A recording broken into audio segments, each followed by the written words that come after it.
இது உங்கள் பொன்வேல் பாண்டியன் நடப்பு நிகழ்வுகள் ஆசிரியர்.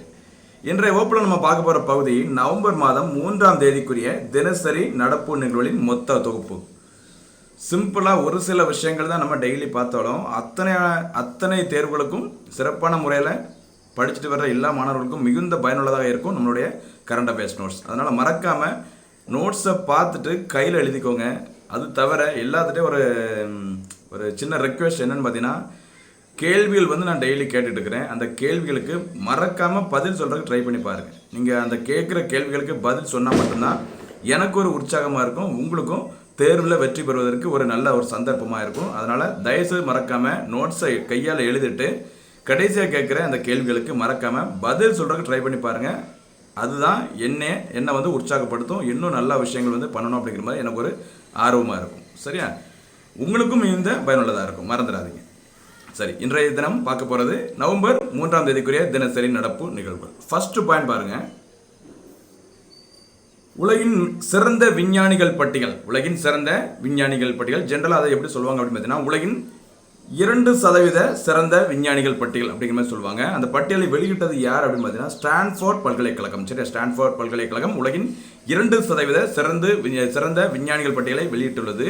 இந்த பட்டியலில் திண்டுக்கலை சேர்ந்த காந்தி கிராம பல்கலைக்கழகத்தை சேர்ந்த 5 விஞ்ஞானிகள் இடம்பெற்றுள்ளனர். சரியா? பார்த்தீங்கன்னா ஸ்டான்ஃபோர்ட் பல்கலைக்கழகம் வெளியிட்ட உலகின் 2% சிறந்த விஞ்ஞானிகள் பட்டியலில் சமீபத்தில் 5 விஞ்ஞானிகள் இடம்பெற்றுள்ளனர். அவங்க யார் அப்படின்னு பார்த்தீங்கன்னா, திண்டுக்கலை சேர்ந்த காந்தி கிராம பல்கலைக்கழக விஞ்ஞானிகள்.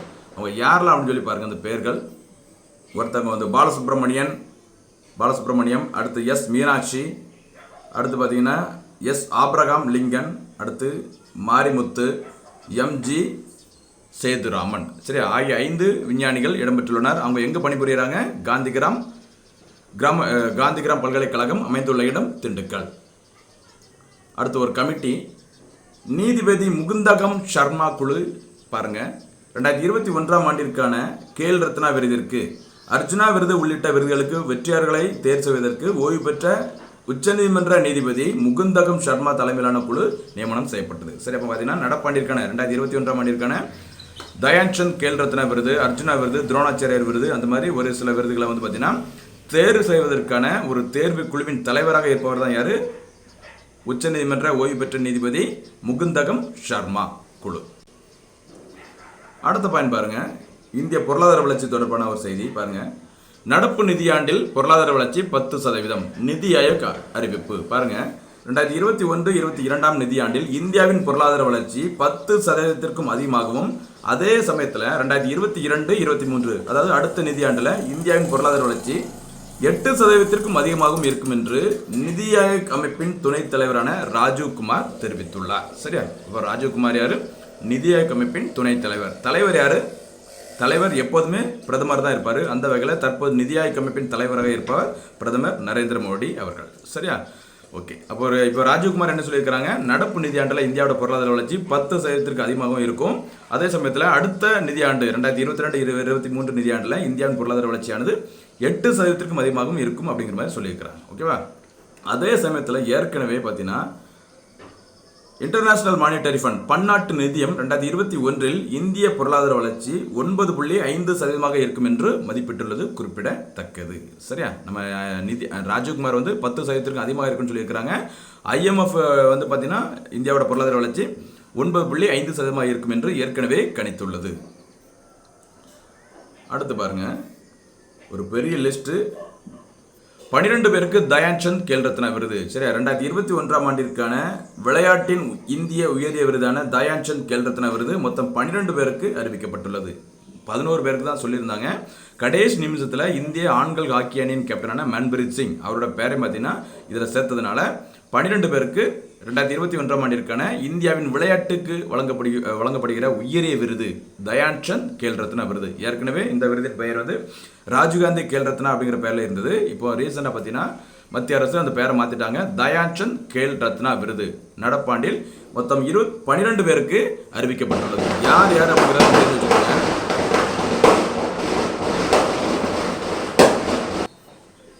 சாரி, பட்டாசு தீபாவளி டைமில் கொஞ்சம் அந்த பட்டாசு சவுண்டு கொஞ்சம் அப்படி இப்படின்னு கொஞ்சம் கேட்கும், கொஞ்சம் அட்ஜஸ்ட் பண்ணிக்கோங்க. சரியா?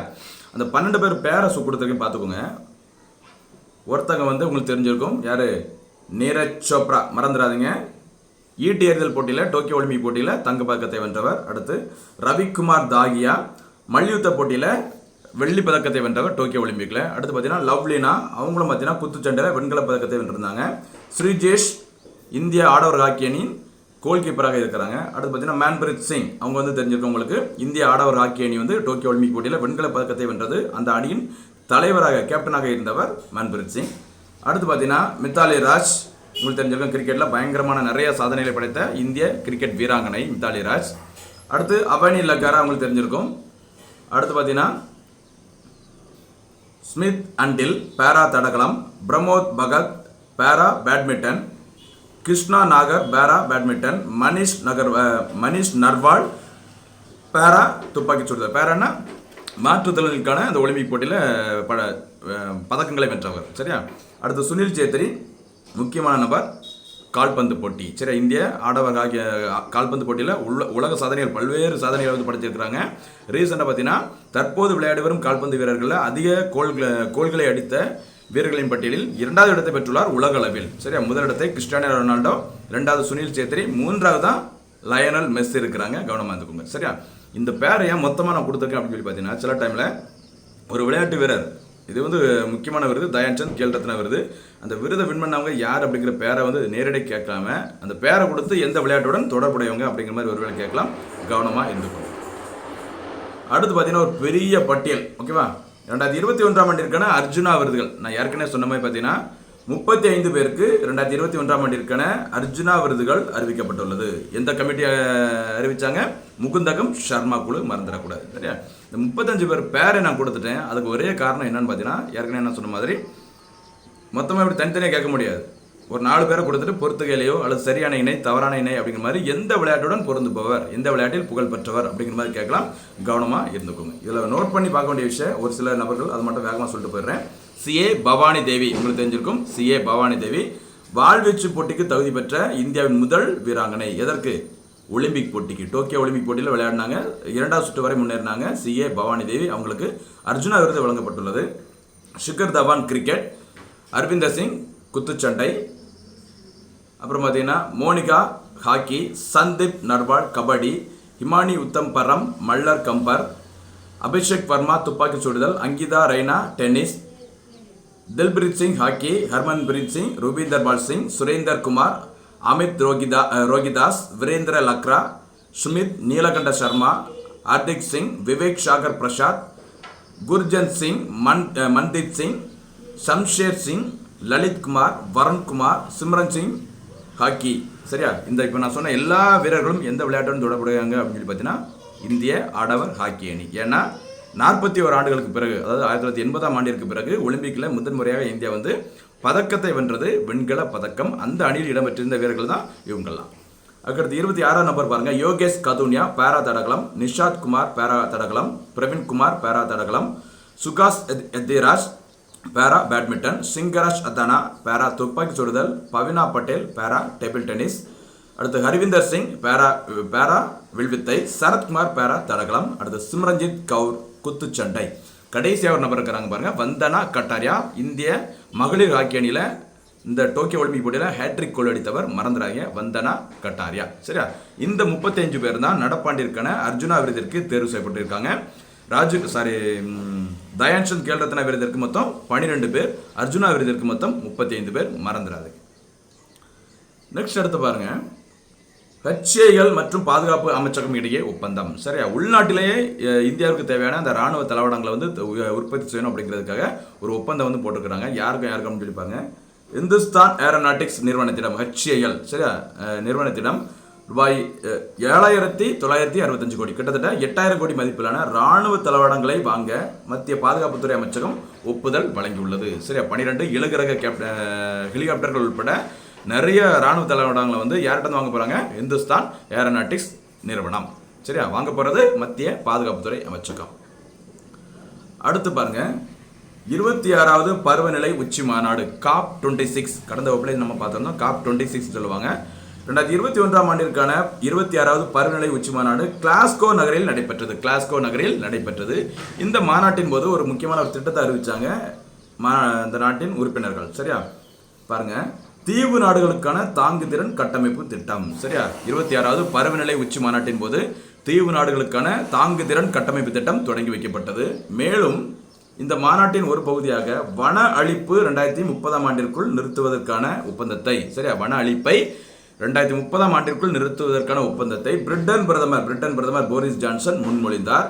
ஆனால் இந்த ஒப்பந்தத்தில் இந்தியா உள்பட சில நாடுகள் கையெழுத்திடவில்லை. சரியா, அந்த ஒப்பந்தத்தில் சில குறைபாடுகள் இருக்கு அப்படின்னு சொல்லிட்டு இந்தியா உள்பட சில நாடுகள் இந்த ஒப்பந்தத்தில் கையெழுத்திடவில்லை. ஒப்பந்தத்தின் பெயர் என்னது?